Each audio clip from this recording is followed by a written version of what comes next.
आज हम ललित द्वारा रचित वाक पढ़ने जा रहे हैं। ललित कवित्री जो कि कश्मीरी भाषा में रचना करने वाली प्रथम कवित्री है, जिन्होंने आज से लगभग 700 वर्ष पहले कश्मीरी जनता को अपने विचारों से गहरा प्रभावित किया था। उनकी वाणी से तत्कालीन समाज की प्रभावित नहीं हुआ था, बल्कि अब भी उनकी रचनाएं कश्मीर की जनता में गाई जाती हैं। तो इनके जीवन के विषय में अन्य संतों के समान प्रामाणिक जानकारी बहुत कम मात्रा में मिलती है। इनका जन्म कश्मीर स्थित ओमपोर के सिमपुरा गांव में लगभग 1320 ईस्वी में हुआ था और इन्हें ललित यानी से नाम से नहीं जाना जाता था, बल्कि ललेश्वरी, ललारिका आदि नाम से जाना जाता था। तो ललित के जो वाक हैं वो भक्ति भाव से परिपूर्ण हैं। वे जीवन को अस्थिर मान परम ब्रह्म को पाना चाहती थी। यह शैव योगिनी थी। इनका चिंतन का आधार शैव धर्म था। इनकी कविता केवल पुस्तक वर्णित धर्म नहीं, बल्कि इसमें लोगों के विश्वास, विचार, आशा और निराशा का स्पंदन है। इन्होंने शैव धर्म की दीक्षा अपने कुल गुरु बूढ़े सिद्ध श्री कंठ से ली थी। इनका जो काव्य था, जीवन और संसार को असत्य न मानकर उसमें आस्था रखना सिखाता है। यह कबीर की तरह क्रांतिकारी व्यक्तित्व की स्वामिनी थी। इन्होंने लोगों को समझाया था कि बाह्य आडंबर का धर्म और ईश्वर में कोई संबंध नहीं है।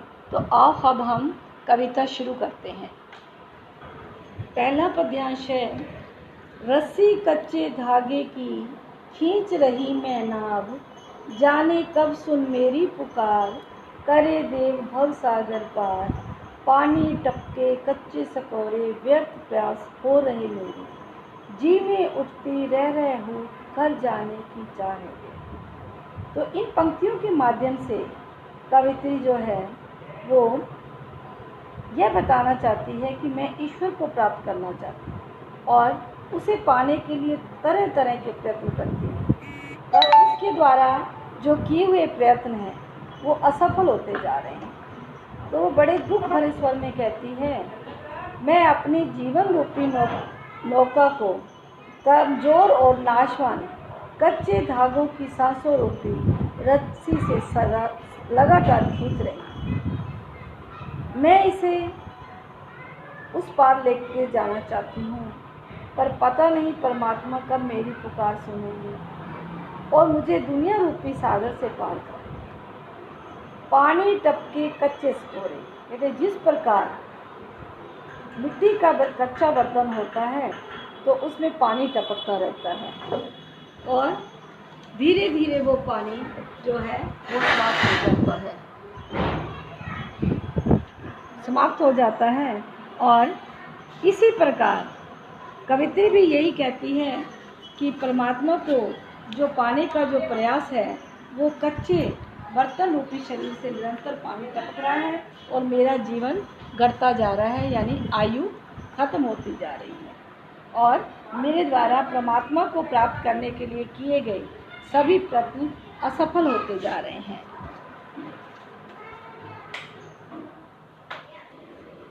अब अगला पद्यांश है। खा खा कर कुछ पाएगा नहीं, ना खाकर बनेगा अहंकारी, सम खा तभी होगा संभावी, खुलेगी सांकल बंद द्वार की। तो इस पद्यांश के माध्यम से जो कवित्री ललित है वो कहती है कि परमात्मा की प्राप्ति के लिए तरह तरह के आडंबर रचता है मनुष्य, पर उसमें परमात्मा की प्राप्ति नहीं होती। परमात्मा की प्राप्ति तो क्या है? मानव की चेतना यानी अंतःकरण से समभावी यानी समान भाव रखने वाला, यानी समानता की भावना रखने वाला होने से होती है। तो कवित्री कहती है, खा खा कर कुछ पाएगा नहीं। ये संसार कैसा है? माया में उलझा हुआ है, ठीक है। तो इस भ्रम में रहकर परमात्मा की प्राप्ति नहीं कर पाएगा। तो तू क्या करेगा? सुखों की प्राप्ति करता हुआ और नित्य नित्य तरह तरह के व्यंजन खाकर तू कुछ नहीं प्राप्त कर सकता। ना खाकर बनेगा अहंकारी। यदि आदमी बाह्य डंबर करता है यानी व्रत आदि रखता है तो ये क्या है, अगर वो बाह्य डंबर करने से क्या होगा, व्रत रखने से उसके अंदर क्या होगा, अहंकार पैदा हो जाएगा। स्वयं को संयमी मानकर तू अहंकार का भाव अपने मन में लाएगा। सम खा तभी होगा समभावी। तो स्वयं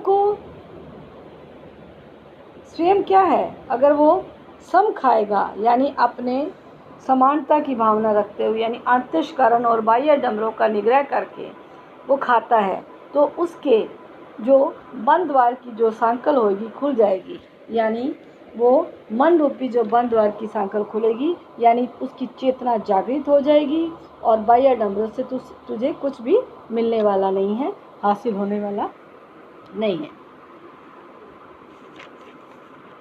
आई सीधी राह से गई न सीधी राह, सुषम सेतु पर खड़ी थी बीत गया दिन आ। जेब डटोली कोड़ी न पाई, मांझी को दूं क्या उतराई। तो इन पंक्तियों के माध्यम से कवित्री कहती है कि जब मैं परमात्मा ने मुझे यहाँ भेजा यानी सीधी राह में से यहाँ आई थी, यानी तब मैं क्या थी, मोह माया से ग्रस्त नहीं थी, सीधी राह। और आने के बाद मैं क्या है, इस संसार के मोह माया में बंद कर रह गई।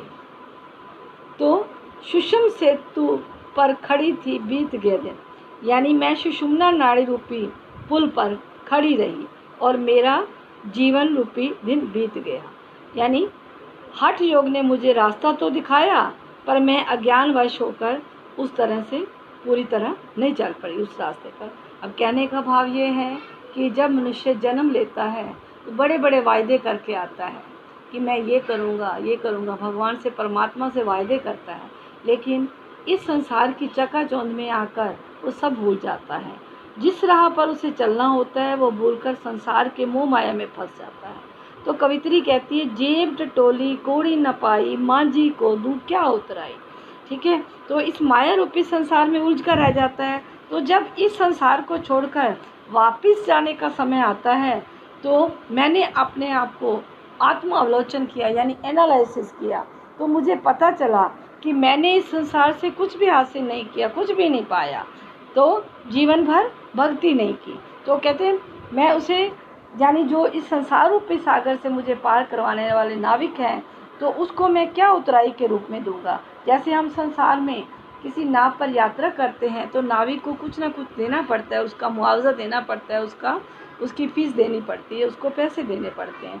तो उसी प्रकार परमात्मा को हमें संसार में श्वासों रूपी जो हमारे जो ये सांस है जो उससे हमें क्या करना है, परमात्मा का नाम लेना है। ये हमारे पास एक पूंजी है, तो उस पूंजी को एकत्रित करके हमने श्वासों रूपी माला से भगवान का नाम जपना है। तो इसलिए तो जब उसने देखा, उसने जब आत्म अवलोकन किया तो उसके हाथ में कुछ भी नहीं था कि मैंने अपना व्यर्थ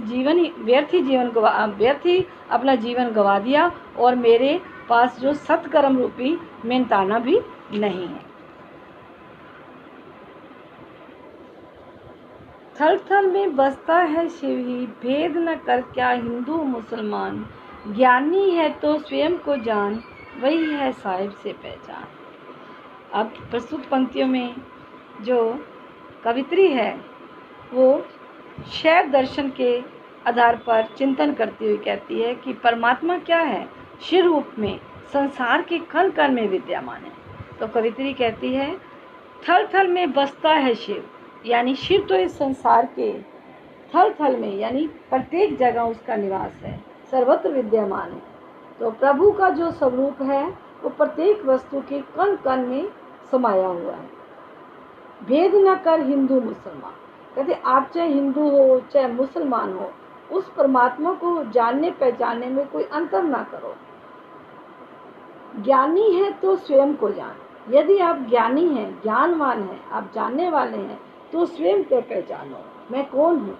यानी हमने आत्मा से ही परमात्मा के दर्शन करने हैं। तो ज्ञानी है तो स्वयं को जान, वही है साहिब की पहचान। तो कहते अगर तुम अपने आप को जानते हो तो वही परमात्मा की पहचान है, क्योंकि आपके भीतर ही भगवान है। आपके जीवन की गति का आधार भी भगवान है। ईश्वर क्या है? वो तो सर्वव्यापक है। इसलिए धर्म के आधार पर हमें कभी भी भेदभाव नहीं करना चाहिए। आत्मज्ञान ही सर्वोपरि है, यानी आत्मज्ञान करना, अपने आप को जानना ही सबसे ऊपर है। तो इस कविता के माध्यम से कवित्री ने बहुत ही अच्छे अपने विचार प्रस्तुत किए हैं। अपने आप को जानने के लिए उन्होंने संबोधित किया है कि स्वयं अपने आप को जानो, तभी तुम इस भव सागर से पार हो सकते हो। धन्यवाद।